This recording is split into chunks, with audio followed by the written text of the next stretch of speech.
Hey guys, welcome back to the channel. Today, we're diving deep into one of the most dramatic moments in recent Street Outlaws memory. We're talking about the catastrophic engine failure Kye Kelley suffered while trying to make magic happen. With his 4,000 horsepower HEMI can't-get-right powered beast. And let me tell you, it wasn't just a minor hiccup. This was full-blown, smoke-spewing, heart-dropping carnage on the track. Now, before we get into the mechanical details, let me set the stage for you. Kye Kelley, one of the most well-known and respected names in Street Outlaws, was geared up and locked in for battle at Virginia Motorsports Park, a place he calls one of his favorite tracks. The crew was pumped, the car looked killer, and the vibes were high. He just made a solid test hit, though a little squirrely near the center line, and the team made some quick adjustments to dial it in. From all signs, it looked like Kye was ready to bring the heat and go rounds. But as the saying goes, if it ain't broke, don't fix it. What happened next was a mix of bad luck and high-stakes performance racing. Kye rolled into the next round with confidence. The car was set up with a high-horsepower aggressive tune, the kind labeled might blow up in the ECU. Yes, seriously. You know you're pushing the limits when one of your tune-ups is quite literally labeled might blow up. That's when things went sideways. And fast. Halfway down the track, boom. The blower exploded off the motor like a cannonball. Flames, smoke, and absolute chaos erupted under the hood. Everyone watching knew right away. This wasn't just a fluke. Something serious let go inside that monster HEMI. And when the pan came off back in the pits, shards of metal, oil everywhere, and a giant gash in the bottom of the oil pan confirmed what most feared. This motor was done. It turns out the internals of the engine let go in a spectacular fashion. Kye and his team found metal scattered across the pan, which is every racer's worst nightmare. That oil pan, which is supposed to hold oil, had become a sieve, leaking out the lifeblood of the motor. We're talking about a full-blown meltdown. Not just a broken rocker or a bent push rod. This was catastrophic. Think dropped valves, broken rods, or worse. And the crazy part? They didn't even make it past the 330-foot mark on the track. All that damage in less than 4 seconds. Kye was calm but clearly frustrated. His reaction said it all. That wasn't supposed to be the blow-it-up pass, he half-joked to the team. But I guess it was. Truth is, when you're pushing a car at this level, where 4,000 horsepower is just another day at the office, the margin for error is razor-thin. One small hiccup in the valve train or a faulty sensor can mean the difference between a round win and a tow back to the pits. Let's not forget, Kelley's racing program is no backyard operation. These guys know their stuff. They've got top-tier mechanics, data, and resources at their disposal, which is exactly why this kind of failure hits harder, because it wasn't from neglect or inexperience. It was from sheer performance stress. When you're chasing every ounce of speed, things can go nuclear in the blink of an eye. So where does that leave Kye now? Well, the team wasted no time stripping the engine down and diagnosing the damage. They were pulling the motor, wiping down parts, checking filters, looking for shrapnel. The full teardown. It's a gut-wrenching process for any racer, but it's also part of the game at this level.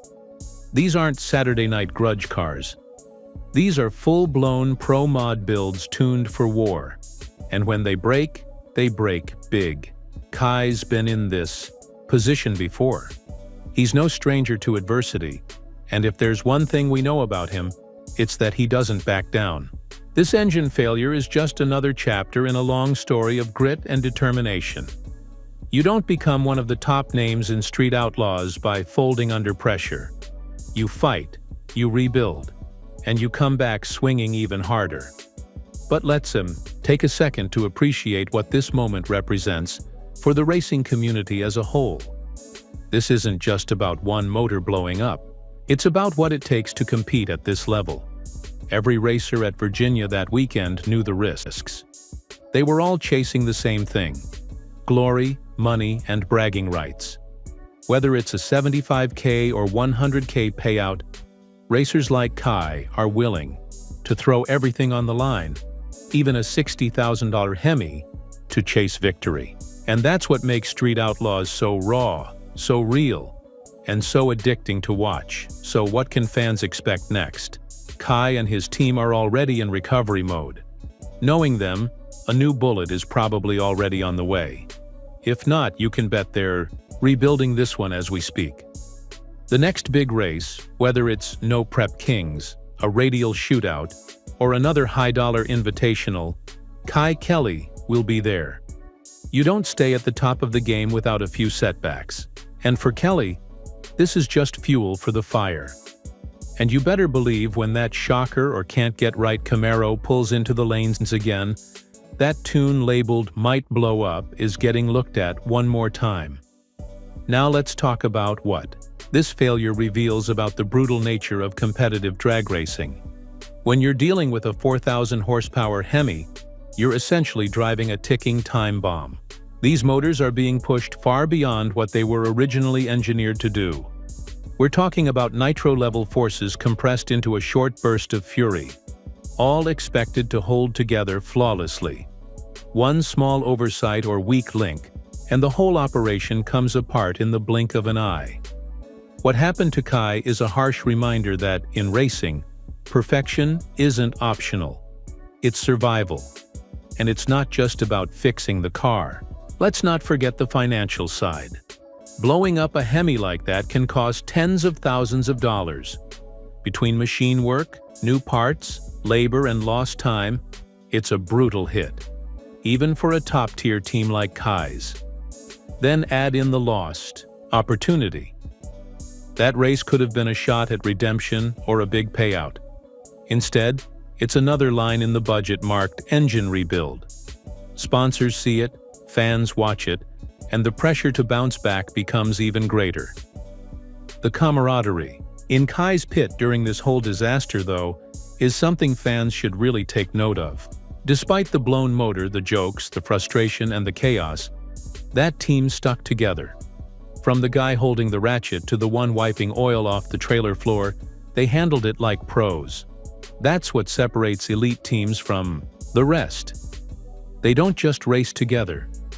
They bleed together, rebuild together, and win together. It's not just about horsepower. It's about heart. Kye's resilience, and the culture around him, is exactly why he continues to be one of the most popular figures in Street Outlaws. He doesn't hide behind excuses or throw tantrums when things go wrong.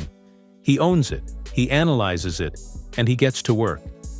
It's the old-school, blue-collar work ethic that fans relate to, and it's one of the reasons he'll always be dangerous on any track he rolls into, no matter what car he's in. What makes this story even more interesting is how it fits into the broader storyline of Street Outlaws competition in 2025. With names like Ryan Martin, Scott Taylor, and Mike Bowman all hunting for wins, the margin for error is smaller than ever. You don't just need a fast car, you need a reliable one. We've seen multiple high-profile engine failures already this year, and it's raising serious conversations in the pits about how far racers can, and should, push their equipment. This moment might actually spark a shift in how teams tune their setups. Are we going to see racers get more conservative with power? Maybe, but probably not. This is Street Outlaws after all. It's not about playing it safe. It's about swinging for the fences every time. Kye Kelley didn't build his reputation by lifting at the 330 mark. He built it by laying down passes that make the stands shake. So while there might be some tuning tweaks or hardware upgrades, don't expect him to take his foot off the gas. In the end, Kye's engine failure is more than just a mechanical failure. It's a symbol of how high the stakes are at this level of racing. When the lights drop, the line between glory and disaster is razor thin. And if you're not willing to dance on that edge, you'll never stand in the winner's circle. So hats off to Kye and his crew for giving it everything. And here's hoping the next motor under that hood delivers a little more horsepower and a lot less heartbreak. Stay tuned, because this story isn't over. It's just getting started.